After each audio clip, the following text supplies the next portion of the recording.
இந்த நம்முடைய செல்பேசியில் யார் பேச்சு வேணுமோ கேட்டுடலாம். ஆனால் இதுபோல் சந்திப்புகள் இருக்க முடியாது.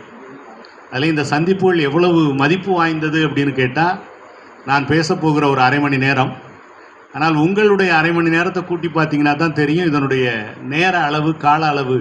ஒவ்வொரு ஆளுக்கும் அரை மணி நேரம்னு நீங்கள் கணக்கு போட்டால் தான் இந்த கூட்டத்தினுடைய இன்றியமையாமை தெரியும்.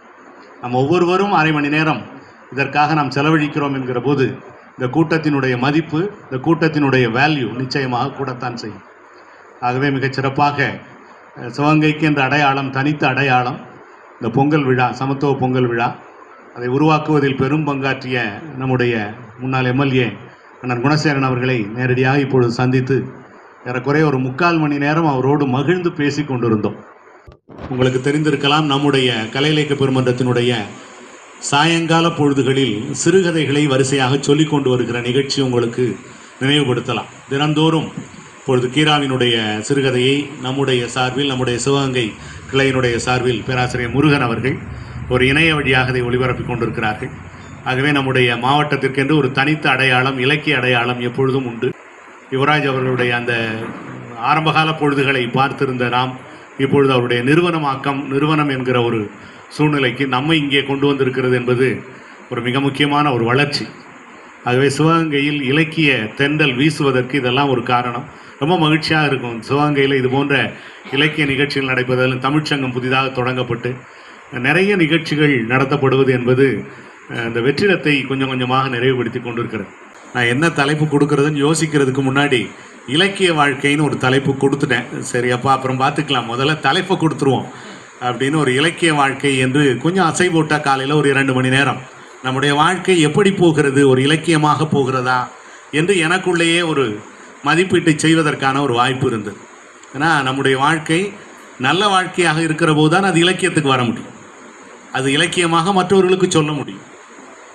ஔவையாருடைய வாழ்க்கையை நாம் இன்றைக்கு நேசிக்கிறோம், உவேசாவினுடைய வாழ்க்கையை நேசிக்கிறோம். உவேசா ஒரு சாதாரண மிக ஏழ்மை நிலையிலிருந்து தமிழ் வளர்த்தவர். அவருக்கு ஒன்றும் பெரிய வளர்ச்சியெல்லாம், ஒரே ஒரு நீங்கள் அவருடைய ஃபோட்டோவை பார்த்தீங்கன்னா தெரியும், புகைப்படத்தை பார்த்தா ஒரு சாய்வு மேசை, அதில் உட்கார்ந்து கொண்டு அவர் அந்த புத்தகங்களை புரட்டி கொண்டு இருக்கிற அந்த படங்களை பார்க்கிற போது அவருடைய பின்னணி சூழல் நமக்கு தெரியும், எவ்வளோ கஷ்டப்பட்டார். அவருடைய கும்பகோணம் கல்லூரியில் அவருக்குன்ற இடம் கொடுக்குறாங்க, தேர்வு பண்ணி கொடுக்குறாங்க. அவருடைய சனி ஞாயிறு ஆகிய 2 நாட்களில் அவர் என்ன செய்வார்னா எல்லா புத்தகங்களையும் பதிப்பிக்கிற பணி செய்வார். அப்படி செய்கிற போது அவருடைய வீட்டு திண்ணையில் அது நடந்துக்கிட்டு இருக்கும். அதில் அவரோடு இருக்கிற பேராசிரியர்கள் நிறைய பேர் அந்த வீட்டு திண்ணையை கடந்து போவாங்க. அப்போ அதில் ஒரு பேராசிரியர் இவரை பார்த்து கேட்குறார், உவேசாவை பார்த்து கேட்குறாரு. அடுத்த நாள் காலையில் அவர் வந்தோடனே கேட்குறார், என்ன ஐயரே, நிறைய நீங்கள் புத்தகக்கட்டுகளாக வச்சுக்கிட்டு இருக்கீங்களே, தினமும் நான் பார்க்குறேன் ஒரே புத்தகக்கட்டை வச்சுக்கிட்டு அப்படி என்ன தான் பண்ணிக்கிட்டு இருக்கீங்க? உவேசாவுக்கு இதுக்கு பதில் சொல்லணுங்கிற ஒரு கட்டாயம், ஆனால் கடந்து போகிற வாய்ப்பு இருக்கிறது. அவர் சொன்னார், நீங்கள் தினமும் சாயந்தரம் நீங்கள் கடந்து போகும்போது எங்கே போகிறீங்கன்னு கேட்டார். நான் கிளப்புக்கு போகிறேன், சீட்டாட போகிறேன்னாரு.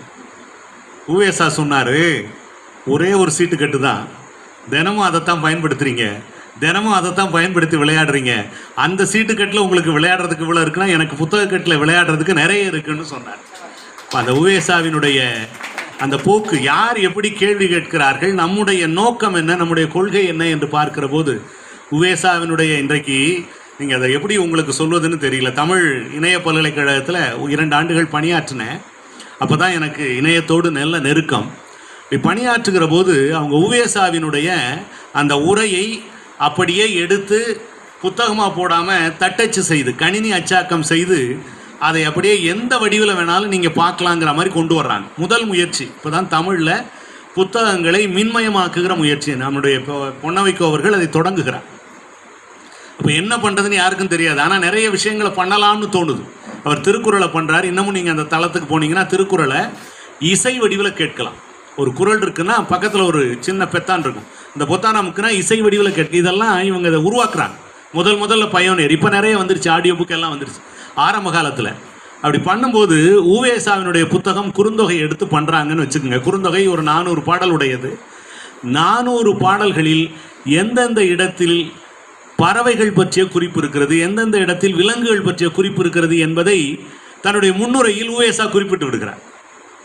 இப்போ அந்த 400 பாட்டையும் பதிப்பிக்கிற போது அவருடைய துணை வேலைகளாக என்ன நடைபெற்றிருக்கிறது, அந்த பாட்டில் என்ன சிறப்பு இருக்குது, என்ன வரலாற்று குறிப்பு இருக்குது என்று முன்னமையே ஒரு பட்டியல் கொடுத்துருவார். இப்போ ஒரு இணையத்தினுடைய ஒரு கம்பெனி வருது, இந்த புத்தகத்தை எடுத்து கொடுக்குறாங்க. இந்த புத்தகத்தை எடுத்து கொடுத்தோன்னு அவங்க சொல்கிறாங்க, அப்பா இதில் இருக்கிற பறவைகள் எல்லாம் தேடணும், இதில் இருக்கிற விலங்குகள் எல்லாம் சொன்னால் தட்டினா வரணும், குறுந்தொகையில் என்னென்ன விலங்குகள் இருக்குன்னு. உடனே எடுத்து உவேசாவினுடைய முன்பக்கத்தை காமிக்கிறாங்க. இந்த பக்கத்தில் இந்த குறிப்பு இருக்குது, இந்த பாட்டில் இந்த விலங்கு இருக்குன்னு. அவனுக்கு ரொம்ப ஈஸியாக போச்சு, ஒரு லிங்கை போட்டு அங்கே கொடுத்துட்றான், அந்த லிங்க் அங்கே போய் சேர்ந்து. அப்போ உவேசாவினுடைய பணி இன்றைய காலத்தில் இணையத்தில் வடிவமைப்பதற்கு ஏற்ற வகையில் இருந்திருக்கிறது என்றால் அவருடைய மூளை எவ்வளவு கவனமாக வேலை பார்த்திருக்க வேண்டும் என்று யோசிக்கும். ஒரு புத்தகத்தை எடுத்துக்கொண்டு அந்த புத்தகத்தை அச்சாக்கம் செய்வது ரொம்ப கஷ்டம். ஒரு ஓலைச்சுவடியிலிருந்து மீண்டும் அதை வெள்ளைத்தாளுக்கு கொண்டு வந்து அதை உவேசாவில் ஒரு பிழை பார்க்க முடியாது. அந்த அளவிற்கு அவருடைய பதிப்பு பணி இருக்கிறது என்று சொன்னால், அந்த வாழ்க்கையெல்லாம் நாம் கடந்து பார்க்கிற போது, கும்பகோணத்துக்கு பக்கத்தில் இருக்கிற உத்தமதானபுரம் யாராவது போகணும் அப்படின்னா அவரை பற்றி நீங்கள் தெரிந்து கொள்ள வேண்டுமானால் இணையத்தில் கிடைக்கிறது. என் சரித்திரம், என் சரிதம்னு வரும். என் சரித்திரம்னு, என் சரிதம் தான் அவர் வைத்த உண்மையான பேர். அந்த என் சரிதம் என்கிற புத்தகம் நாங்கள் எல்லாம் தமிழ் மாணவர்களுக்கு சொல்கிறது, முதல்ல என் சரிதம் படித்த பிறகு நீ உள்ளவான்னு சொல்கிறது. அந்த அளவிற்கு நம்முடைய வாழ்க்கை ஏறக்குறைய ஏதேனும் தமிழுக்கு செய்ய வேண்டும்.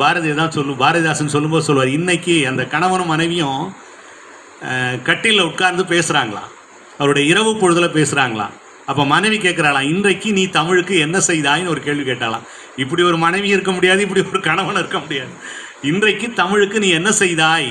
அவர் உடனே சொல்கிறார், இன்றைக்கு நான் தமிழுக்காக இந்த இடத்துல ரசீது போட்டு உறுப்பினராக சேர்ந்தேன்னு சொல்கிறார். பாரதிதாசன் அதில் குறிப்பு கொடுக்குறார், இந்த உறுப்பினராக சேர்ந்து தமிழ் வளர்ப்பதற்கு நான் கொடுத்தேன் என்று அவர் சொல்லுகிறார். அப்போ இவ்வளவு தூரம் நம்முடைய வாழ்க்கையை புரட்டி பார்க்கிற போது, ஏன்னா நமக்கு கிடைத்திருக்கிற இந்த காலம் ஒரு பொன்னான காலம்.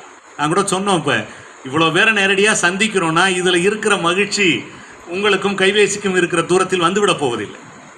நாம் பார்க்குறோம், பார்த்த பிறகு உங்களோட சிரிப்பு, புன்சிரிப்பு, உங்களோட பேச்சு, அப்போ நம்முடைய வாழ்க்கை எதை நோக்கி நகர்கிறதுனா நிச்சயமாக பிறருக்கு சொல்லப்படுகிற நோக்கத்தில் நடக்கிறது. அதுதான் இலக்கிய வாழ்க்கை. ஏன் எழுதணும்? ஒரு கவிஞன் ஏன் கவிதை எழுதணும்? அவனுக்குள்ளே அது புரண்டுக்கிட்டே இருக்கிற ஒரு விஷயம் வெளியில் வந்தால் தான், இல்லைனே அவன் சொல்ல போகிறான். அப்போ தான் நாம் நினைக்கிறோம். நிறைய விஷயங்கள் அதுபோல் உங்களுக்கான இலக்கிய வாழ்க்கையை நாம் புரட்டி பார்ப்பதற்கான வாய்ப்புகள் இருக்கிறது. ஒரு சங்க இலக்கியத்திலேருந்து ஒரு 2-3 செய்திகள், அதிலிருந்து தொடர்ந்து ஒரு ஓட்டம். நான் பாரதி வரைக்கும் வர்றேன், ஏன்னா இன்றைக்கு இருக்கிற இக்கால இலக்கியம் வரைக்கும் போகலாம். நடுவில் கூட ஒரு கதை, ஒரு சிறுகதை என்னை உலுக்கி போட்டது. சிங்கப்பூர்லேருந்து அங்கே இருக்கிற ஒரு பல்கலைக்கழகத்திற்கு தமிழ் சிறுகதைகள் ஒரு 5 சிறுகதைகள் நீங்களே தேர்ந்தெடுத்து எழுதுங்கன்னு சொன்னாங்க. நீங்களே தேர்ந்தெடுத்து ஒரு 5 சிறுகதைகளை மாணவர்களுக்கு வைக்கணும், அதுவும் தமிழ் பண்பாட்டு அடிப்படையில் இருக்கணும்னாங்க. 2-3 கதைகள் தேர்ந்தெடுத்துட்டேன். ஒரு கதை இளையராஜாவும் ஜெயகாந்தனும் ரமணாசிரமத்தில் சந்தித்து கொள்வதாக ஒரு கதை, ஜெயமோகன் எழுதின கதை. இளையராஜாவும் ஜெயகாந்தனும் நேருக்கு நேராக ரமணாசிரமத்தில் சந்தித்து கொள்வது போல ஒரு கதை. அந்த கதையில் இவர்கள் இருவருக்குமான அந்த உரையாடல் மிக அழகாக போயிருக்கும். இந்த கதையை நான் பிடித்திருந்து எடுத்திருந்தேன். அதுபோல் இன்னொரு கதை, இமயம்னு ஒரு எழுத்தாளர் எழுதின கதை சாவுச்சோறுன்னு ஒரு கதை.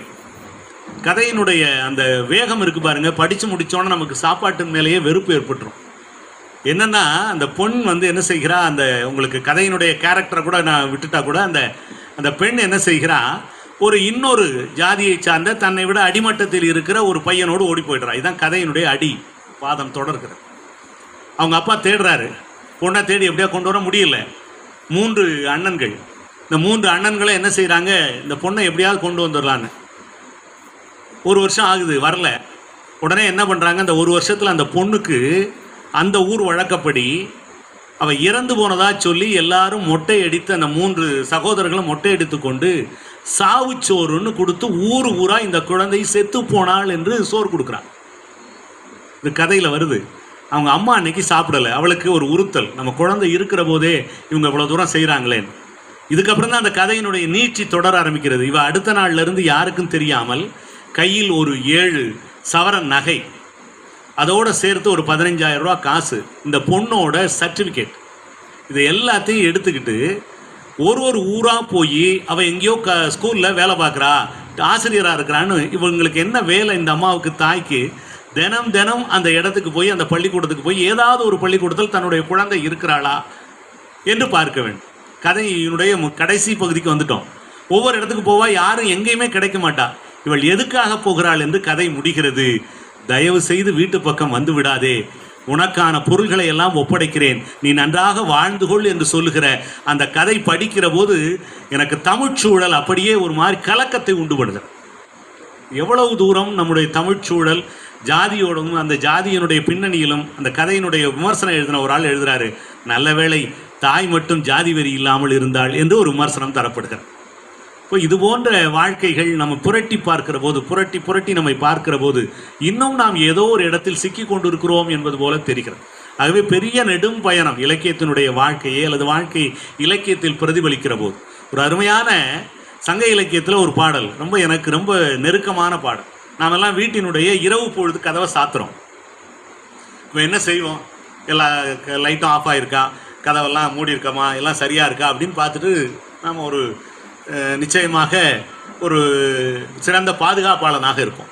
ஆனால் சங்க இலக்கியத்தில் ஒரு பெண் என்ன செய்கிறாள், கதவை சாத்த போகிறாள், சாத்துவதற்கு முன்னால் எழுதுகிறாள் ரொம்ப அழகான வார்த்தை, 4 வரிதான். பலர்புகு வாயில் அடைப்ப கடவுணர் வருவீர் உளரோ. நான் கதவை சாத்த போகிறேன், இங்கேருந்து கத்துறாளாம் கதவுக்கு வெளியில் நின்று, யாராவது எங்கள் வீட்டுக்கு வர்றவங்களா இருந்தால் வந்துருங்க.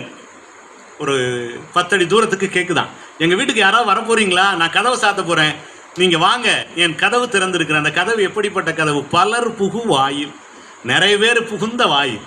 ஒவ்வொரு நாளும் காலையில் ஒருத்தன் வர்றான், மத்தியானம் வர்றான், இரவு நேரத்தில் என்னுடைய வீட்டுக்கு நீங்கள் யாரேனும் வருவதா இருந்தாலும் எங்கள் கதவு அடைக்க போகிறது, ஏன்னா கதவு அடைச்சிட்டா நீங்கள் பாட்டுக்கு போயிடுவீங்களோ, என் வீட்டுக்கு வராமல் போயிடுவீங்களோன்னு இந்த பக்கம் பார்த்து ஒரு தடவை கூப்பிட்டாலாம், யாராவது வருகிறீர்கள் இருக்கிறீர்களா, இந்த பக்கம் ஒரு தடவை கூப்பிட்டாலாம், எங்கள் வீட்டுக்கு யாராவது வர்றாங்களா தான் வந்துருங்க, கதவை நான் சாத்த போகிறேன் அப்படின்னு அவர் சொல்கிறாளாம். கடவுணர் வருவீர் உளரோ வாரார் தோழி நம் காதலரே. அடுத்தது தான் கவிதை உட்கார்ந்துருக்கு. நான் கூப்பிட்டுட்டேன், வர்ற விருந்தாடி பூரா வர்றேன்ட்டான், ஆனால் வர வேண்டிய தலைவன் வரலங்கிறான். வர வேண்டிய தலைவன் எங்கேயோ போயிட்டான், வருவீர் உளரோ என்று நான் கேட்டேன், ஆனால் கடைசி வரி சொல்லுது, வாரார் தோழி நம் காதலரே. நான் இப்படி தினம் கூப்பிட்டு பார்க்குறேன், என்னுடைய கணவன் இன்னும் வந்து சேரவில்லை, கணவன் பிரிந்திருக்கிறான், எப்பொழுது வருவான் என்று தெரியவில்லை என்ற அந்த ஏக்கம் உள்ளே இருக்கிறது. ஆனால் அந்த ஏக்கத்துக்கு உள்ளே என்ன இருக்குது, யார் வேணாலும் வீட்டுக்கு வாங்க, என்னுடைய வீடு உங்களுக்காக திறந்திருக்கிறது என்று விருந்து சொல்லுகிற அந்த பாங்கை நாம் பார்க்கிறோம். சங்க இலக்கியத்தினுடைய வாழ்க்கையே நாம் இன்னமும் தூக்கி வைத்து கொண்டாடுகிறோம் என்றால் அதனுடைய மரபு எச்சம் நம்மிடத்தில் இன்னமும் கொஞ்சம் கொஞ்சம் தொடர்ந்து கொண்டு இருக்கிறது என்பதை பார்க்க. அதில் இன்னொரு அம்மா பண்ணலாம், ஏன்னா இன்னைக்கு கதவு மூலமே நிறைய விஷயங்கள். ஒருத்தர் என்ன பண்ணுறா, மத்தியான சாப்பாட்டுக்கு கதவை சாத்திட்டான், கதவை சாத்திட்டு உள்ள சாப்பிட்றதுக்கு ஒன்றும் இல்லையா, நிறைய பேர் உட்கார்ந்துருக்குறாங்க, குழந்தைகள் உட்கார்ந்துருக்குது. குப்பை கீரையை எடுத்து வந்து உப்பில்லாமல் உப்பு கூட இல்லை அவள் வீட்டில், உப்பு இல்லாமல் சமைத்த அந்த குப்பை கீரையை எல்லோரும் பகிர்ந்து கொஞ்சம் கொஞ்சமாக தண்ணியோடு குடிக்கிறாங்களாம். அவன் என்ன செஞ்சாலாம், போய் மற்ற பெண்களுக்கு இது திறந்து விட, இந்த கதவு திறந்திருந்தால் தெரிந்து விடுமே என்று கதவை சாத்திட்டாலாம். என்ன அழகாக சங்க இலக்கியம் சொல்லு, குப்பை வேலைக்கீரை, குப்பை கிடைக்கிற வேலைக்கீரை. இது சங்க இலக்கியத்தில் காலைல தேடிக்கிட்டு இருக்கேன், இந்த வேலைக்கீரைக்கு என்ன சயின்டிஃபிக் நேமு, எப்போ இருந்தது, இது குறிஞ்சிப்பாட்டில் இல்லைன்னு இவ்வளவு தகவல் நமக்கு வருது. குப்பை வேலை, உப்பிலி வெந்ததை, உப்பிலில்லாமல் வெந்து போன. நம்ம நினைக்கலாம் கீரைக்கு கொஞ்சம் போல் சீரகமாவது போட்டால் தான் நல்லாயிருக்கும், ஆனால் அங்கே உப்பே இல்லை, அவங்களுக்கு சீரகம். வெந்நீரும் கீரையுமாக இருக்கிற மடவோர் காட்சி நாணி, மற்ற பெண்கள் பார்த்து விடுவார்களோ என்று நாணி கடை அடைத்து, வாசலில் இருக்கக்கூடிய அந்த கதவுகளை அடைத்து இரும்பேர் ஒக்கலோடு ஒருங்கும் இசையும், தன்னுடைய சொந்தத்தோடு அவள் சாப்பிட்டாள் என்று சொன்னால், அதனால தான் அந்த சாப்பாடு எங்கே உட்காந்துருக்குங்க, ஒரு இலக்கிய வாழ்க்கையாக இருக்கு. நான் எங்கள் மாணவர்களுக்கு சொல்லும்போது சொல்லுவேன், இலக்கியம் சொல்கிறபடியாவது கொஞ்சம் சாப்பிட்டு பாடுறான்னு. இந்த மே மாதம் அல்லது நெருங்கின மாதமாக இருந்ததுன்னா மாம்பழம் கிடைக்கும், பலாப்பழம் கிடைக்கும், வாழைப்பழம் கிடைக்கும், இந்த முக்கணி. ஆனால் சுகர் சாப்பிட்றவங்களுக்கு 3 ஒத்துக்காது, டாக்டர் எப்பயோ விலக்கி வச்சுட்டார். இந்த 3 கனிகளையும் பாரதிதாசன் எழுதுகிறார். அவருடைய குடும்ப விளக்கில் தலைவாழை இலை போட்டாங்களாம், ஒரு கிண்ணம், ஒரு கண்ணாடி கிண்ணம், இந்த கண்ணாடி கிண்ணத்தில் 3ஐயும் நறுக்கி அது தலையில் 2 சொட்டு தேனை ஊற்றி விருந்தாடிக்க வச்சாங்களாம். நான் சொல்கிறது மாணவரிடத்தில், ஏடா உங்களுக்கெல்லாம் இப்போ சாப்பிட்ற வயசுரா, எனக்கெல்லாம் கடந்து போச்சு, அதாவது பாரதிதாசன் சொன்ன அந்த உணவையாவது நீ சாப்பிடுன்னு. இந்த மாதிரி நிறைய உணவு முறை நம்ம ஔவையார் சொல்கிறா. ஔவையார் ஒரு இடத்துல போய் கேட்டாலாம், பூதன் தந்த உணவுன்னு ஒரு குறிப்பு, ரொம்ப அழகான ஒரு தனிப்பாடல். என்னடா உணவு கொடுத்தான்னா, வழுதுணங்காய் வாட்டும் தயிர் சாதமும் கொடுத்தாள். அவை பாட்டிக்கு ரொம்ப பசிக்குதுன்னானா, உடனே அவன் என்ன பண்ணானா, ஒரு தூக்குச்சட்டியில் அவன் வச்சிருந்த வழுதுணங்காய் வாட்டு, ஒன்றும் பெரிய விஷயம் இல்லை, கத்தரிக்காயை நல்லா வதக்கி எடுத்த கத்தரிக்காயும் தயிர் சாதத்தையும் கொடுத்தா. இது அவை சாப்பிட்ட உணவு. கம்பன் சொல்றான், கம்பராமாயணத்தில் சொல்றான், உழவர்கள் உணவு எப்படி இருந்ததுன்னா தயிர் சாதம் தூக்குச்சட்டில் இருக்கான், மேலே ஒரே ஒரு வெள்ளைக்கட்டி இருக்கான், இதான் தொட்டுக்க. கம்பன் எழுதுகிறான், கவிச்சக்கரவர்த்தி கம்பன் சாதாரண ஒரு உணவை ஏழைகள் வீட்டு தூக்குச்சட்டியை திறந்து பார்த்து அந்த தூக்குச்சட்டியினுடைய தயிர் சாதத்தில் மேலே இன்னமும் பார்த்தீங்கன்னா ஒரு வெள்ளைக்கட்டி இருக்குது. இன்னமும் அம்மன் கோயிலில் பார்த்தீங்கன்னா வேறு சாதமே வைக்க மாட்டோம், சாதத்தை பொங்கி மேலே ஒரு வெள்ளத்தை வச்சு கொடுத்துருவாங்க. இதுதான் அவர்களுடைய சாப்பாட்டு வழக்கம். அப்போ எவ்வளவு தூரம் நம்முடைய வாழ்க்கை இனிமையான, உண்கிற உணவு அடுத்த பக்கத்தில் இருந்தாலும் கூட அதை ருசித்து உண்கிற அந்த பாங்கை நாம் பார்க்கிறோம். இன்னும் ஒரு ரொம்ப அழகான ஒரு பாட்டு குறிஞ்சி பாட்டில் சொல்லுவான், ரொம்ப அழகாக அந்த குறிஞ்சி பாட்டினுடைய வரியில் அந்த தலைவன் சொல்லுவான். இந்த தலைவனும் தலைவியும் சந்திக்கிறாங்க, அவையெல்லாம் மாலையெல்லாம் தொடுத்துட்டு வந்திருப்பான், இருக்கிற எல்லா மாலைகளையும் மலர்களையும் அணிந்து கொண்டு வந்திருப்பான். இவன் பேசுவான், எல்லாம் பேசி முடித்தோன்னா உனக்கு ஒரு சத்தியம் பண்ணி தரேன்னுவான். என்னடா சத்தியம்னா, தமிழனுடைய பண்பாடு அங்கே வருகிறது. மிகச்சிறப்பாக மலர திறந்த வாயில், என்னுடைய வீட்டு கதவை திறந்து வச்சு சாப்பிடுவோம். அந்த தலைவன் அந்த தலைவிக்கு சொல்கிறான், மலர திறந்த வாயில் பலர் உண பல பேரும் உண்ண பைநினம் ஒழுகிய நெய்மலி அடிசில். அப்படியே நெய் ஊற்றி, அது நெய் எப்படி ஏற்பட்ட நெய்யா, ஆட்டு கொழுப்புலேருந்து எடுக்கப்பட்ட நெய், அந்த நெய்யை ஊற்றி ஆட்டு கொழுப்பையும் ஆட்டுக்கறியையும் பைநினம் ஒழுகிய நெய்மலி அடிசில் விருந்து உண்டு எஞ்சிய மிச்சில் பெருந்தகை நாம் சாப்பிடுவோம். நம்ம 2 பேரும் வாழ்வோம், விருந்தாடிகள்லாம் வருவாங்க, அவங்க வந்தாங்கன்னா நம்முடைய கதவுகளெல்லாம் திறந்து வைத்து அவர்கள் எல்லாரையும் வரவழைச்சு நெய்யோடு இருக்கிற நல்ல பிரியாணியை கொண்டு போய் அவர்களுக்கு கொடுத்து, அதில் மிச்சம் மீதி இருந்ததுன்னா நான் சாப்பிட்றேன்னு நானும் நீயும் கலந்து உண்போம், அதுதான் வாழ்க்கையினுடைய இனிய வாழ்க்கை என்று சத்தியம் பண்ணி கொடுக்கும். இப்போ எவ்வளவு தூரம் நாம் நினைக்கிறோம், தமிழர்களுக்கும் உணவுக்கும் நெருங்கிய தொடர்பு உண்டு. ஆனால் ஒரு பாரம்பரியமாக, பண்பாட்டு ரீதியாக வாழ்க்கையோடு, உணவோடு, இலக்கியத்தோடு நம்முடைய உணவு சம்மந்தப்பட்டிருக்கிறது என்பதை பார். ஆனால் வள்ளுவர் இன்னும் அழகாக 2 வரிகளை சொல்லிட்டார், வித்தும் இடல் வேண்டும் கொள்ளும் விருந்தோம்பி மிச்சில் மிசைவான் புலம். அவர் சொல்கிறார், குறிஞ்சிப்பாட்டில் வந்தது அப்படியே எடுத்து அவர் பிரதிபலிக்கிறார். மிச்சில், விருந்தினர்கள் சாப்பிட்டு விட்டு போன மிச்சிலை எடுத்து நாம் சாப்பிடுகிறவனுக்கு விதை போட்டு முளைக்க வேணாம், அவருடைய நிலத்தில் என்னவா முளைக்குமோ அதுவே முளைக்குங்கிறார். விதையெல்லாம் நீ போட வேணாண்டா, யாராவது விருந்தினர்களுக்கு நீ வரையாது வழங்கினால் உனக்கு தெரியும் என்று சொன்னால், எவ்வளவு பெரிய அற்புதமான ஒரு வாழ்க்கையை நம்முடைய தமிழர்கள் தொடர்ந்து வாழ்ந்து கொண்டிருக்கிறார்கள். அதனால் இன்னமும் நம்ம பார்க்குறோம். அன்னைக்கு ஒரு சபரிமலைக்கு போகிறதுக்கு ஒரு அவசரமான ஒரு வாய்ப்பு, ஒரு 2 டிக்கெட் இல்லை, நீங்கள் வர்றீங்களான்னு கேட்டாங்க. சரின்னு ஏறிட்டு 7 கிலோமீட்டர் மேலே ஏறுறதுக்குள்ளே போதும்போது ஆயிடுச்சு, திரும்பி இறங்குறதுக்குள்ளே இன்னும் போதும்போது ஆயிடுச்சு. ஆனால் அந்த முதல் தடவைங்கிறதுனால நமக்கு கொஞ்சம் ஓரளவுக்கு பயம் இருந்தாலும் கூட ஒரு வெற்றியோடு இறங்கி வந்துட்டோம். இறங்கி வந்துட்டு சாப்பிட்றதுக்கு பிடிக்கல, பிசாமல் ஒரு இடத்துல எல்லாரும் வர்றதுக்கு 4 மணி நேரம் ஆகுதுன்னு ஒரு இடத்துல படுத்திருந்தேன். என்னை அழைச்சி இந்த தமிழ் குழுக்கள் வராங்க பாருங்க, வேற ஆட்கள் இல்லை, அவங்க ஒவ்வொரு தடவையும் அழைச்சி, ஏறக்குறைய அன்னைக்கு சாப்பாடு இல்லைன்னு நினைக்கிறேன், 4 பேர் என்னை கூப்பிட்டு உட்கார வச்சு வயிறு நிறைய சாப்பாடு போட்டாங்க. எனக்கு என்ன வேண்டும் என்பதை தமிழர்கள் கொடுக்கக்கூடிய கடப்பாடு அடுத்த ஊர்லேயும் நமக்கு கிடைக்கிறது என்று சொன்னால், அப்போதான் நினச்சி பார்த்தேன், திருநாவுக்கரசருக்கெல்லாம் ஆண்டவன் பொதிசோறு கொண்டு வந்தான்னு. ஆமாப்பா, நமக்கும் எல்லாத்துக்கும் எல்லா இடத்துக்கும் கொடுக்குறாரு போல இருக்கு என்று நினைத்து கொள்ளுகிற ஒரு வாய்ப்பு என்று சொன்னால், பாரதிதாசன்லையும் நிறைய பார்க்கலாம். பாரதிதாசனில் எனக்கு இந்த காரு போகிறதுல இந்த மேலே ஒரு விண்டோ இருந்து திறந்து பிள்ளைங்கள்லாம் நின்று போவாங்க. அது அந்த குழந்தைகளுக்கு வேண்டுமானால் ஒரு மகிழ்ச்சியாக இருக்கலாம், எனக்கு பதப்பதன்னு இருக்கும், எங்கேயாவது பிரேக்கை போட்டு ஏதாவது ஆகி போச்சுன்னா என்ன பண்ணேன்னா, குழந்தைகள் நிற்கிறார்கள், ரொம்ப சந்தோஷமாக நிற்கிறார். இந்த காட்சி ஏதோ நம்ம இன்னைக்கு தான் வந்திருக்குன்னு நினைக்கக்கூடாது. பாரதிதாசனில் ஒரு அருமையான நிகழ்ச்சி, மகன் வீட்டுக்கு போகிறாங்க, மருமக வீட்டுக்கு அந்த 2 கிழவர்களும் போகிறாங்க. பாரதிதாசன் மாதிரி முதியோர் காதல்லாம் பேச முடியாது, ஐயாவுக்கு நல்லா தெரியும். பாரதிதாசனுடைய முதியோர் காதல் தங்கம்னு அந்த பாட்டியோட பேர். பக்கத்தில் புருஷன் உட்காந்துருக்கார், அந்த பக்கத்தில் உட்காந்துருக்கார், அந்த திண்ணையில் இந்த அம்மா இங்கிட்ட உட்காந்துருக்கா. உள்ளே இருந்து புடலங்கா உருண்டைன்னு அந்த பக்கத்தில் பேர், நம்ம இதில் மாவு உருண்டைன்னு பேர். இந்த மாவு உருண்டையை சாப்பிட்றது ரொம்ப கஷ்டம், ஒரே வாயில் உள்ளே போட்டிங்கன்னா சுத்தமாக அடைச்சிரும், கொஞ்சம் கொஞ்சமாக உமிழ்நீரோட சாப்பிடணும் மாவு உருண்டை. இந்த புடலங்கா உருண்டை இடிக்க முடியாது, கடிக்க வராது. அதனால் என்ன பண்ணுவாங்க, கடலை எல்லாம் போட்டு ஒரு மாதிரி இருப்பாக இருக்கும், அதை இடிக்கிறா. யார் இடிக்கிறது? இந்த கிழவன் இடிக்கிறான். அந்த பக்கம் தங்கம் உட்கார்ந்துருக்கிறா. 2 பேரும் இதை கொண்டு போய் கொடுக்கணும். யார் கொடுக்குறோன்னா பேரன் வர்றான், கொஞ்சம் கற்பனை பேரன் வர்றான், வந்தவனே இதை கொண்டு போய் கொடுறா அப்படின்னா அவன் இதை கொடுக்குறான். அது கொடுக்கறதுக்கு முயற்சி பண்ணுறாங்க. இவர் எப்படியோ கூப்பிட்டுருவோன்னு தங்கத்தை கூப்பிடுறாரு. சருகொன்று அசைந்து வந்தது போல் வந்தாள். என்ன ஓமை பாருங்க, அங்கேருந்து தங்கம் வராளாம், சருகொன்று அசைந்து வந்தது போல் வந்தாள். நிறைய துணியெல்லாம் அவள் போட்டிருக்கிறா. ஒரு சருகு நிறத்தில் அப்படியே சருகொன்று அசைந்து வந்தது போல் வந்தாள். கவிதை வளர்ந்து பாருங்க. பக்கத்தில் அருகருகே இருவர், இந்த கிழவனும் கிழவியும் பக்கத்தில் உட்கார்ந்துருக்காங்க. அருகருகே இருவர், அன்பு உண்டு செயலே இல்லைன்னாரு. ரெண்டு பேருக்கும் ஆறாவது அன்பு இருக்கான், செயல் இல்லையா. இதுவே ஒரு 22 வயசு 25 வயசுல இருக்கிறவனா இருந்தா எப்படா பக்கத்தில் உட்காந்துருவோம், செயல் ஆரம்பிப்பாங்கிறத நமக்கு மறைமுகமாக சொல்றேன். அருகருகே இருவர், செயல் இல்லை, அன்பு உண்டு செயலே இல்லை. அன்பு உண்டு செயலே இல்லை, அந்த ஏகாரத்துக்கு ரொம்ப பொருள் உண்டு. அன்பு உண்டு செயலே இல்லை. பாரதிதாசன் மாதிரி ரொம்ப குடும்ப விளக்கு ஒரு தனி வகுப்பே நடத்தலாம் நம்ம மணமக்களுக்கு. அந்த மணமக்களுக்கு அந்த வகுப்பை நடத்தினோம்னா அதுக்கப்புறம் அவரிடத்துல இந்த மனப்பிரிவு மன முறிவே இருக்க அந்த அளவுக்கு பாரதிதாசன் ரசித்து கொடுத்த. இன்னொரு ரொம்ப இவங்க போகிறாங்க, போகிற போது என்னாச்சு, கிழவனும் கிழவியும் அந்த போகிறாங்க, அந்த மாமனாரும் மாமியாரும் பையனை பார்க்க போகிறாங்க. இன்னொரு ஊர் வில்லியனூர், பாண்டிச்சேரியிலேருந்து வில்லியனூர் போகிறாங்க. ஒரு 8 கிலோமீட்டர், ரொம்ப அருமையான ஊர் வில்லியனூர், அருமையான சிவன் கோயில் உள்ள இடம் போகிறாங்க. அப்படி போகிற போது வண்டி மாட்டு வண்டி தான் போகணும், அதுவும் கூடாரம் உள்ள வண்டி. எல்லா பொருளையும் ஏற்றுறாங்க. மகனுக்கு என்னென்ன பிடிக்குமோ எல்லாத்தையும் ஏற்றுனா ஃபுல்லாகிடுச்சு.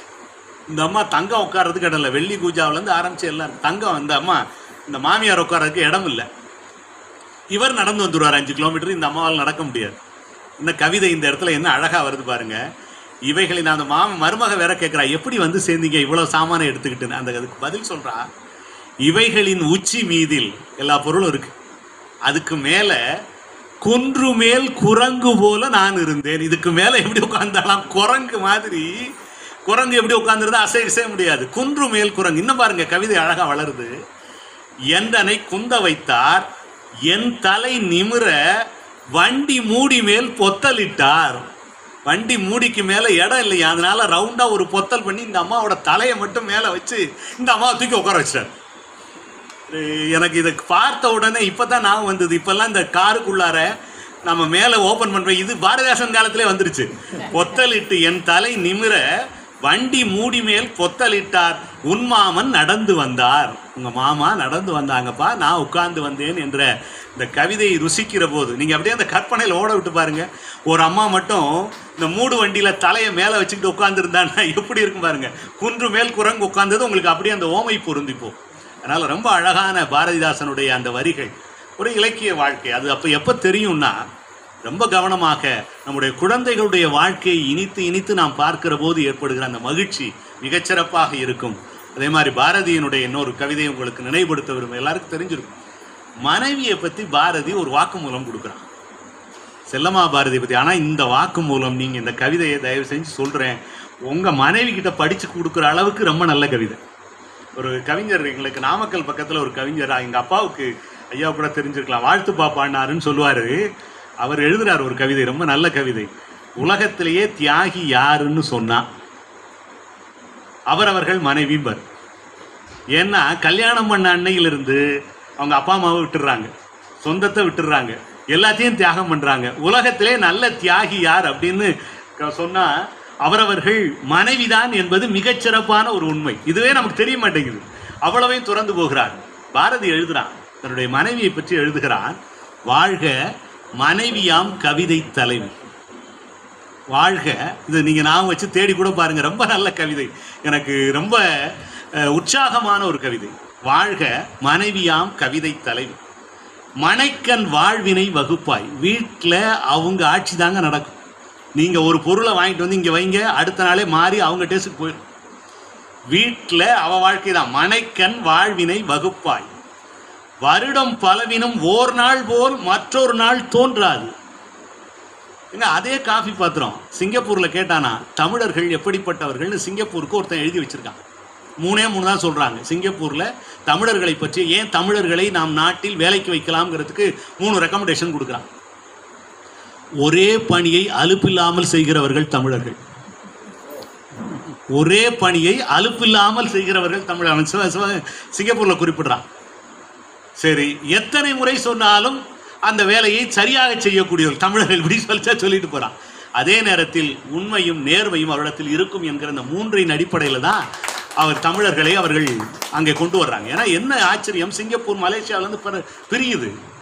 பிரிஞ்ச உடனே அங்கே இருக்கிற பிரதம மந்திரி என்ன பண்ணா, நேராக அண்ணாமலை யூனிவர்சிட்டிக்கு வந்தாருங்க. இது நடந்த கதை. அண்ணாமலை பல்கலைக்கழகத்தினுடைய முதல் செட்டோ இரண்டாவது செட்டோ எல்லா இன்ஜினியர் அவர் கூட்டு போயிட்டார். அண்ணாமலை பல்கலைக்கழகத்தில் படித்த அத்தனை என்ஜினியரையும் அவர் கூட்டிட்டு போய் தன்னுடைய நாட்டில் அதற்கான நல்ல முயற்சி. ஏன்னா அந்த நாடு புதுசாக பிறக்குது, எங்கிருந்து வழிகாட்டிகளை நம்புவது? இதுதான் தமிழர்களை நாம் அங்கு போனதற்கான மிக முக்கியமான காரணம். இப்போ சொல்கிறான், ஓர் நாள் போல் மற்றொரு நாள் தோன்றாது. அதே காஃபி பாத்திரம், அதே இட்லி பாத்திரம், 40 வருஷமாக அதே இட்லி பாத்திரத்தை விலக்கி கழுவி மறுபடியும் அதே பாத்திரம் தொலைஞ்சு போனால் வேற கேட்குறாங்க, ஐயோ இந்த பாத்திரம் காணாமல் போச்சேன்னு. ஓர் நாள் போல் மற்றொரு நாள் அமையும், ஒரே நாள் தான் இருக்கு. ஆனால் அவள் அப்படி வைத்துக் கொள்ளவில்லை. ஒரு நாள் போல் மற்றொரு நாள் இல்லாமல் எல்லாவற்றையும் மாறி மாறி ஒவ்வொரு நாளும் ஒவ்வொரு மாதிரி அவள் கொண்டு போகிறாள். பெரிய ஆச்சரியம். ஒரு நாள் போல் மற்றொரு நாள் தோன்றாமல் அவள் இருக்கிறாள். பலவித விண்ணம் வண்ணம் வீட்டிடை பரவ நடத்திடும் சக்தி நிலையம். அவள் யாருன்னு கேட்டீங்கன்னா அவள் தான் சக்தி நிலையம். எப்படிப்பட்ட சக்தி நிலையம்? பலவித விண்ணம் வீட்டை ஒரு நாள் போல் இல்லாமல் ஆக்கக்கூடியவள். தனிப்பதர் செய்திகள் இதுக்கப்புறம் தான் ரொம்ப முக்கியம். அவங்க பேசுறத காது கொடுத்து நம்ம கேட்கணும்.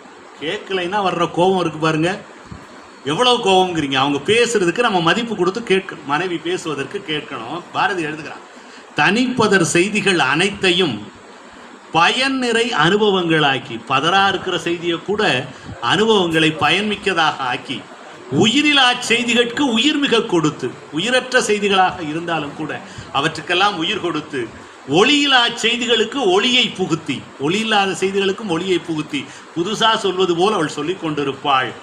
லௌகீக வாழ்க்கையில் பொருளினை இணைப்பவள் அவளே. லௌகீக வாழ்க்கையில் நாம் வாழ்வதற்கான பொருளை இணைக்கக்கூடியவள். ஒவ்வொரு வீட்டில் இருக்கக்கூடிய மனைவி என்கிற அந்த பெரும் உயர்வை பாரதி தந்திருக்கிறார். ஆகவே அவள்தான் சக்தி நிலையம். அப்படிப்பட்ட ஒரு வாழ்க்கை பாரதி கிடைத்தது, பாரதிக்கு வாய்த்தது. நாம் அனைவருக்கும் அப்படிப்பட்ட வாழ்க்கை கிடைத்து கொண்டிருக்கிறது என்பதை நாம் நினைத்து பார்த்தால்தான் வாழ்க்கை இலக்கியமாக இருக்க முடியும். ஆகவே அந்த அளவில் ஒரு மிகச்சிறப்பான ஒரு பெரிய வாழ்க்கையினுடைய துணையாக இருக்கிற வாழ்க்கை துணைவியை கவிதையாம் வாழ்க தலைவி என்று சொல்லக்கூடிய அளவிற்கு அவன் உயர்த்தி இருக்கிறான் என்று சொன்னால் அது நிறைய வாய்ப்புகள் நமக்கு கிடைத்திருக்கின்றன. ஆகவே அதை ரசித்து ருசித்து இலக்கியமாக வாழ பழகிக்கொள்ள வேண்டும். அதுதான் நாம் செய்ய வேண்டியது என்று சொல்லி என்னுடைய பேச்சுக்கு முற்றுப்புள்ளி வைத்து விடைபெறுகிறேன். நன்றி, வணக்கம்.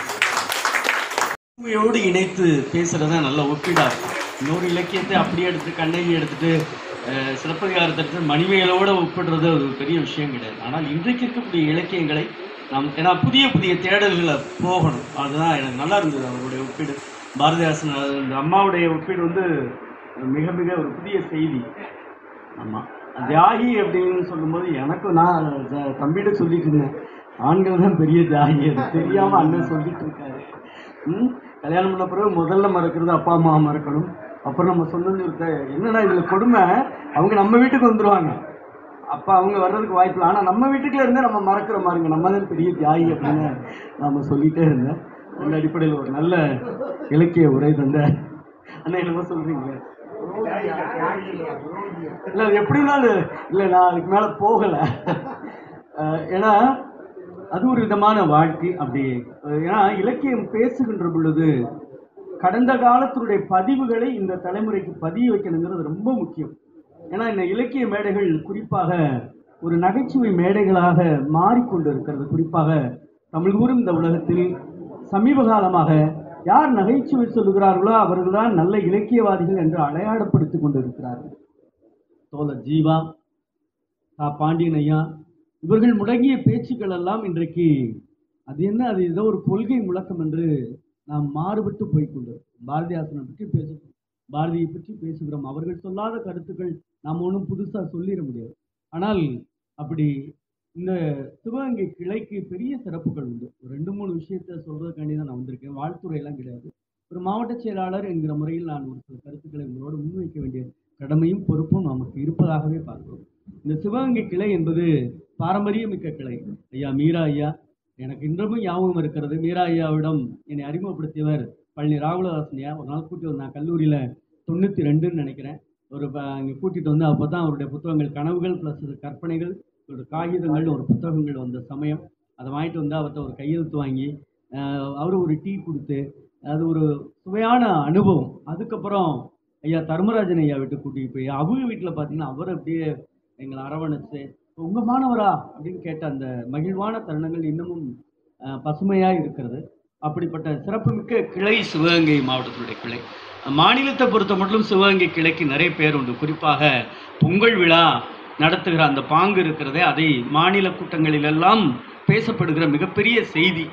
அது அது உண்மையில் அது ரொம்ப மகிழ்ச்சியாக இருக்கிறது. தொடர்ச்சியாக நடத்துவது என்பது சாதாரண விஷயம் கிடையாது.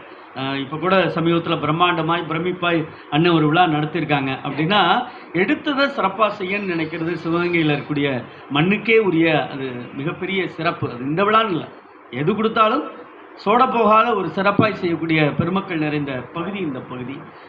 குறிப்பாக மாநில குழு உறுப்பினர் எனக்கு தெரிஞ்சுட்டு 2 உறுப்பினர் இருக்க கிளை நீங்கள் தான். தேவகோட்டையிலோட ஒரு உறுப்பினர் தான் நான்.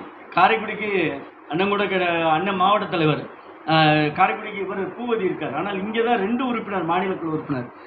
அருமை தம்பி யுவராஜ், வழக்கறிஞர் கிருஷ்ணன் 2 பேரும் மாநில குழு உறுப்பினர். ஏன்னா இந்த கிளையினுடைய உறுப்பினர் எண்ணிக்கை செயல்பாடு அதனுடைய அடிப்படையில் பிரித்து கொடுக்கப்படுகிறது. அப்படி பெருமைமிக கிளையில் விழா எடுக்கிற நிகழ்வில் நாம் இருக்கிறோம். நாம் ஒரு மாவட்ட செயலாளராக இந்த கிளையில் நான் இன்னமும் என்ன எதிர்பார்க்கிறேன் அப்படின்னா, கிளை கூட்டங்களை தயவுசெய்து இளையோர் ஒருவரை கூட்டி வந்து அவருடைய கவிதை அல்லது அவருடைய சிறுகதையை அவரை எழுத சொல்லுங்கள். ஏதோ ஒரு சிறுகதை படிப்பது கிடையாது. இப்பொழுது கூட பார்த்தீங்கன்னா இணைய வழியாக பயணிச்சுட்டு இருக்கும். முதல்ல கு அழகிரிசாமியுடைய கதைகளை முழுமையாக 119 கதைகள் கு அழகிரிசாமியுடைய கதைகள் முழுமையாக சொன்னோம். அடுத்து தமிழொலியோடைய சிறுகதை. தமிழொலியை பற்றி யாருக்குமே தெரியலை. இந்த வருஷம் புதிய பாடத்திட்டத்தில் அவருடைய கவிதை மீன்கள் அப்படிங்கிற கவிதை வந்திருக்கிறது. ஏன்னா தமிழொலியே தெரியல. எங்கள் கல்லூரி மாணவர்கள்ட்ட கேட்டால் அப்படியா, அப்படி ஒருத்தர் இருக்காரா அப்படிங்கிறோம். ஆனால் அவர் எவ்வளோ பெரிய ஒரு படைப்பிலக்கியவாதி என்பது தெரியல. அதை நாம் இணையத்தில் முன்னெடுத்து முழுமையாக நிறைவு செஞ்சுட்டு இப்பொழுது கீரா என்கிற மகத்துவத்தை நாம் எடுத்துக்கொண்டு இருக்கிறோம். நம்முடைய விருதுநகர் மாவட்டத்தினுடைய ஆட்சியர் நம்மளோட நெருக்கமாக இருக்காருன்னா காரணம் அவர் இதோட தொடர்ந்து நம்மள்கிட்ட பேசுகிறார். அதில் போன முறையில் பார்த்தீங்கன்னா நாசர் கதை சொன்னாங்க. இப்போ வர்ற 50வது விழாவில் நடிகர் நாசர் கதை சொல்கிறாங்க. எனக்கு நான் இந்த கிளையில் எதிர்பார்க்கிறது என்னன்னா, நீங்களும் கதை சொல்லுங்கள். எல்லா கிளை கு அழகிரிசாமியில் நம்ம குருசாமி மயில்வாகனம் மட்டும்தான் கதை சொன்னாங்க. இன்னமும் இருக்கிறது கதைகள் தொடர்ச்சியாக இருக்கிறது. தயவுசெய்து கிளையில் இருக்கவர்கள் கதை சொல்ல வாருங்கள். 8 மணிக்கு தொடங்குகிறோம். இப்போ கரெக்டாக 8 மணிக்கு தொடங்கிடுவோம். இணையத்தில் போயிட்டுருக்கு. ஒவ்வொரு முறையும் அந்த லிங்க் போட்டுகிட்டே தான் இருக்கோம். குழுவில் போட்டுகிட்டே இருக்கோம். 9 மணி வரை போகுது. எதற்காக இதை செய்கிறோம் என்றால், இலக்கியம் மட்டும்தான் இந்த உலகத்தில் நாம் இடமிருந்து போனாலும் இலக்கியம் இந்த உலகத்தில் பயணித்துக் கொண்டிருக்கும். அது ரொம்ப முக்கியம். அதனால் இந்த கிளையினுடைய மாதாந்திர கூட்டங்களில் ஒரு இளையோரை கூட்டு வந்து அவனை கவிதையை சொல்ல சொல்லுங்கள், அதாவது ஒரு சிறுகதை சொல்ல சொல்லுங்கள். அந்த கதையை விமர்சனம் பண்ணுங்க. ஏன்னா நான் 90 கல்லூரியில் படிக்கின்ற பொழுது என்னுடைய கதையை அதுதான் வேணும்னு ஒரு சிறுகதை எழுதியிருந்தேன். தாமரையில் வெளிவந்தது. அந்த கதையை பற்றி எனக்கு என்னன்னு தெரியாது. இந்த மாதிரி நாளைக்கு தனுஷ்கோடி ராமசாமி வர்றாரு, நீங்கள்லாம் காலேஜ் பசங்கள்லாம் கதை எழுதிட்டு வாங்கினாங்க. நம்ம என்னமோ ஒரு பெரிய இது மாதிரி நினச்சிட்டு நம்ம சரசரன்னு பழனி பாடம் நடத்தினதை வச்சுட்டு ஒரு பில்டப் கொடுத்து ஒரு கதை எழுதி கொண்டு கொடுத்துட்டோம். கதையை தேர்ந்தெடுத்து தனுஷ்கோடி ராமசாமி விமர்சனம் பண்ணுகிறார். பண்ண பிறகுதான் நம்ம பூவநாதன் ஐயா தலைமையாக இருக்கார். அப்போதான் தெரிஞ்சது, ஓ நமக்கு கதை எழுத தெரிகிறதா அப்படின்னு நமக்கு தோணுது. ஏன் இதை சொல்றேன்னா, இளையோரிடம் இருக்கக்கூடிய அந்த திசை மாறலை மீட்டெடுக்க வேண்டிய பொறுப்பும் கடமையும் நம்முடைய இலக்கிய அமைப்புகளுக்கு கூடுதலாகவே இருக்கிறது. ஒரு கல்லூரியில் ஆசிரியராக நான் உணர்ந்து சொல்லுகிறேன், மாணவருடைய பாதை வழித்தடம் மாறிக்கொண்டே இருக்கிறது. நேரு யுவேந்திராவில் அந்த அண்ணனுக்கு தெரியும், அவருடைய வழித்தடம் இப்போ ரொம்ப மாறுது. அதை கொண்டுட்டு அதை மீட்டெடுக்கணும்னா இலக்கிய அமைப்புகளால் மட்டுமே முடியும், வேறு யாருனாலும் முடியாது. நீங்கள் என்ன வேணாலும் அரசாங்கம் என்ன திட்டம் போட்டாலும் சரி, நீங்கள் 1000 கொடுத்தாலும் சரி, அதனால் ஒரு பயனும் இல்லை. அதை மீட்டெடுக்க வேண்டிய மிகப்பெரிய கடமையும் பொறுப்பும் இலக்கிய அமைப்புகளுக்கு இருக்கிறது.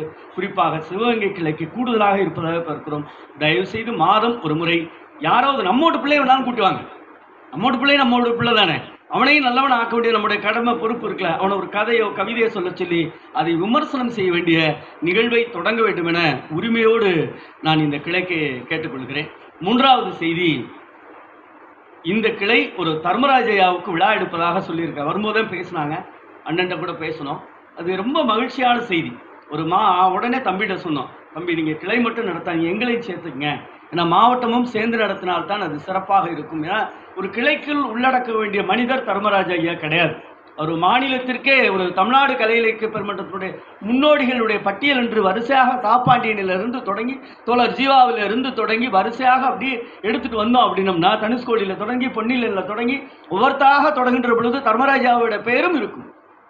ஆகவே அந்த மாமனிதருக்கு விழா எடுக்கிற இந்த நல்ல நிகழ்வை சிவகங்கையில் சிறப்பாக நீங்கள் ஏற்பாடு செய்ய, எனக்கு தெரியும் ஏன்னா எத்தனை நிகழ்வுகள் பிரம்மாண்டமாய் பிரமிப்பாய் நடத்துகிற இந்த கிளை இதை சிறப்பாக செய்ய வேண்டும். அதற்கு மாவட்டத்தினுடைய கிளை முழுமையாக, ஏன்னா தலைவர் முதல்ல அவங்களே சொல்லிட்டாங்க, தொடக்கத்தில் மாவட்டத்துடைய தலைவரே சொல்லிட்டாங்க, தலைமை சொன்ன பிறகு செயல்படுத்துகிற வேலை தான் நம்மளுடைய பொறுப்பு. ஆகவே அதை சிறப்பாக செய்வோம், அதற்கான முன்னெடுப்பு. அடுத்து பாரதி விழா. பாரதி விழாவையும் நாம் முன்னெடுக்க வேண்டிய கடமையில் இருக்கிறோம். ஏன்னா பொதுவுடைமை சிந்தனை கொண்ட பெருமக்கள் இலக்கியவாதிகள் எல்லாம் இன்றைக்கு மறக்கடிக்கப்பட்டு கொண்டு இருக்கிறார்கள். பாரதியும், எனக்கெல்லாம் ஒரு பயம், போகிற போக்க பார்த்தா பாரதியும் மறந்துடுவாங்க போல இருக்கு. ஏன்னா அப்படிதான் இருக்கு. ஏன்னா கவிதைகள் பேசுவதில்லை, பாரதி பாரதின்னு சொல்லி ஒரு பயனும் இல்லை. பாரதியினுடைய கவிதை தெரிந்தால் மட்டுமே பாரதி உயிர் வாழ்வான். வள்ளுவனை பற்றி பேசணும். ஐயா ஏன் திருக்குறள் சொல்லணும்னு ஆசைப்படுறேன்னா, திருக்குறள் சொல்லக்கூடிய மக்கள் சொல்லிக்கொண்டே இருக்கணும். மேடை பிடிச்சிட்டான்னு வச்சுக்கோங்க, ஒரு குறளை சொல்லுங்க, கற்க கசட கற்பை நிற்க அதற்கு தக சொல்லிட்டு போங்க. அதுக்கு ஒரு பொலிவுரை சொல்லுங்க. கற்க கசடர கற்க கற்றபின் கற்க நிற்க கற்க அதற்கு தக கற்கன்னு ஒரு தொடர் ஓட்டம் போல நம்ம பயணிச்சா தான் நம்ம பயணிக்க முடியும். அந்த அடிப்படையில் அந்த பாரதி விழாவையும் சிறப்பாக ஏற்பாடு செய்ய வேண்டும். அதில் நீங்கள் என்ன எதிர்பார்க்கிறீர்களோ, இந்த கிளை என்ன முழுமையாக எதிர்பார்க்கிறதை சொன்னால் மாவட்ட கிளை கூடி அதற்கான முன்னெடுப்புகளை ஏற்பாடு செய்யும் என்கிற நல்ல தகவலை சொல்லி, தோழமைகளே, மீண்டும் ஒரு முறை சொல்லுகிறேன், இலக்கியம் என்பது கூடுகைக்கான விழா கிடையாது. இலக்கியம் என்பது அடுத்த தலைமுறை வாழ்வியலுக்கான பண்பாட்டுக்கான ஒரு பதியம். அதை தமிழ்நாடு கலை இலக்கிய பெருமன்றம் அந்த சிந்தனையோடு தான் பயணிக்கிறது. விரைவாக இந்த கல்லூரியில், இங்கே இருக்கக்கூடிய கல்லூரிகளில் நீங்கள் ஒரு கருத்தரங்கங்கள் நடத்த வேண்டும். ஏன்னா ஆர்டிஎம் காலேஜ் இருக்குது, அங்கே மகளிர் கல்லூரி இருக்குது. இந்த கல்லூரிகள் எல்லாம் பாரதி குறித்தோ அல்லது இங்கே நீங்கள் ஒன்றுமே கிடையாது, சிவகங்கை மண் சார்ந்த படைப்பாளர்களை கூட நீங்கள் கொண்டாடலாம். நீங்கள் யாரோ ஒருத்தரை தூக்கி பிடிச்சி கொண்டாடுறதுக்கு இங்கே எவ்வளோ பேர் இருக்காங்க படைப்பாளிகள். சிவகங்கை மண்ணில் சமீப காலத்தினுடைய படைப்பாளிகள், அவருடைய படைப்புகள் நீங்கள் எழுதுங்க, ஒரு கருத்தில் எழுதுங்க.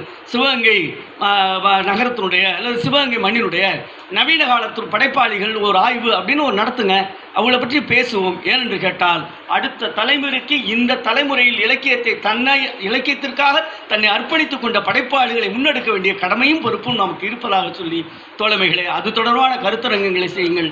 அதற்கும் எங்களுடைய மாவட்ட குழு துணை நிற்கும், மாவட்டம் இல்லை மாநிலமே துணை நிற்கும் என்று சொல்லி, நீங்கள் எதிர்பார்த்தது போல மாநில பொதுச் செயலாளரையும் என்னுடைய இனிய நண்பர் ஜெயசீலன் அவர்களையும் அழைப்பதற்கான எல்லா ஏற்பாடுகளும் செய்யப்படும் என்று மாவட்டத்தின் சார்பாக சொல்லி நிறைவு செய்கிறோம். நன்றி.